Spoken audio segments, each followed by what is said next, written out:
Stand fan connection लगे ते पेया method तबन तहलना मिटे सीरीज टेस्ट लैम्प मेथड मिटे मल्टीमीटर मेथड और मिटे 1x1 connection method 1x1 connection method तबन हुई कना माना वीडियो रे नितो बन बड़ाया सीरीज टेस्ट लैम्प मेथड और सीरीज टेस्ट लैम्प मेथड लगे तो अब दरकार तबना 100 वाट मिटे बल्ब दरकार लैम्प होल्डर दरकार और बारिया तार तहे दरकार जहाँ रे मिट्टी दो लैम्प होल्डर सला कनेक्शन तहना और मिट्टी 2 पिन प्लग दरकार और जहाँ 2 पिन प्लग में जुदी सप्लाई सेना बोल कनेक्शन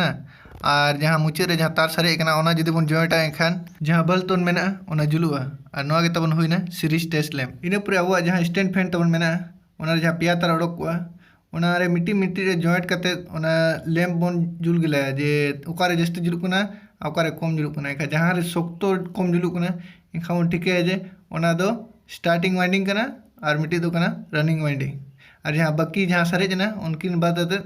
उन्नी दो हुई कॉमन वायर इन पर जहाँ कैपेसिटर तबन तहना ओना दो बन कनेक्शन स्टार्टिंग और रनिंग वाइंडिंग तलारे और जहाँ एटा जहाँ मिट्टी तार उडोकना कॉमन वायर ओना दो सीधे डायरेक्ट बन कनेक्शन न्यूट्रल वायर सला और जहाँ रेगुलेटर तबन तहना ओना दो मिट्टी बन कनेक्शन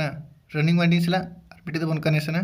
फेस वायर सला और जहाँ फेस न्यूट्रल वायर में ओना दो बन कनेक्शन 2 पिन प्लग सला जुदी अब फेस न्यूट्रल तार चेंज ना बना एनखा ओना हो गानोग गया और जुदी अब रेगुलेटर पोजिशन माने जहाँ फेज रे तहना तार रे ओना जुदी न्यूट्रल तार रे बन अगुया एनखा ओना हो गानोग गया कोई दिक्कत बाई चलो तबे नितो अब प्रैक्टिकल बन बड़ाया जे सीरीज टेस्ट लैम्प मेथड ते चेलेका अब स्टैंड फैन रे कनेक्शन बन करावा।